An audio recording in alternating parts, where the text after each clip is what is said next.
Imagine gliding silently down a river with crocodiles sunbathing on the banks, followed by a walk deep into the jungle where every sound could be a wild animal.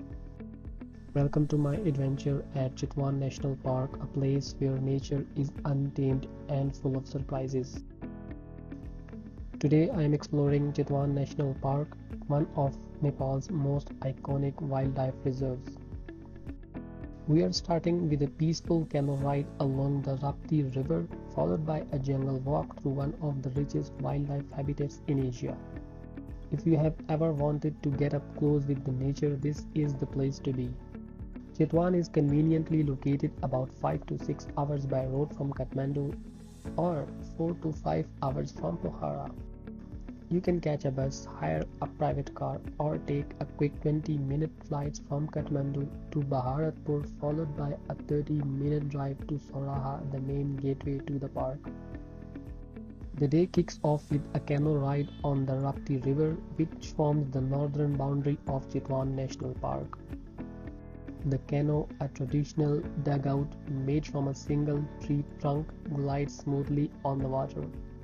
As you float down the river, you will see birds like kingfishers, storks, and even the occasional peacock along the banks.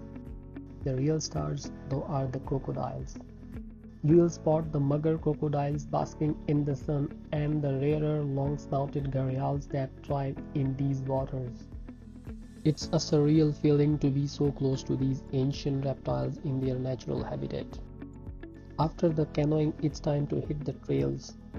We ventured into the jungle for a guided walk, starting from the Soraha side of the park and moving deeper into the buffer zone, a protected area that acts as a transition between human settlement and the core park area.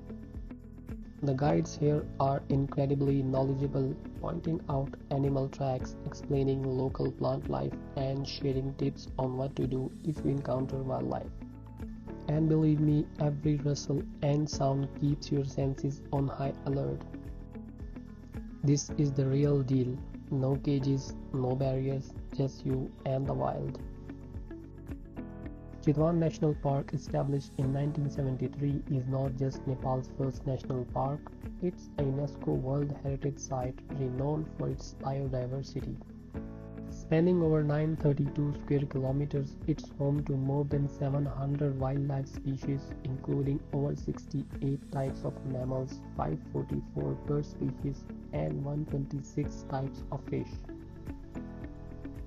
Key wildlife sightings include the endangered one-horned rhinoceros, Bengal tiger, sloth bears, and hundreds of deer. The buffer zone where we did our jungle walk helps protect the core of the park and support local communities by sharing tourism revenue. The ideal time to visit Chitwan is from October to March. During these months, the weather is pleasant, the wildlife viewing is at its best because the grass is shorter, making it easier to spot animals. The least recommended time to visit is from June to September, the monsoon season, when the park is drenched, river overflowed, and the trails are often muddy and inaccessible. Entry to Chitwan National Park costs around 2,000 Nepali rupees for foreign tourists, with additional charges for guided activities. A canoe ride and jungle walk package generally costs between 1,500 and 2,500 per person, depending on the guide and season. It's a small price for the incredible encounters you will have here. The canoe ride on the Rapti River and jungle walk through the buffer zone gave me an up-close look at the untamed side of Chitwan. But this is just the beginning. In my next vlog, I will take you on a thrilling jeep safari, diving deep into the park's core where the real action unfolds. Don't miss out seeing some of Chitwan's most iconic wildlife up close. Make sure to like, share and subscribe to Insane Footprints so you don't miss the next chapter of this wild adventure.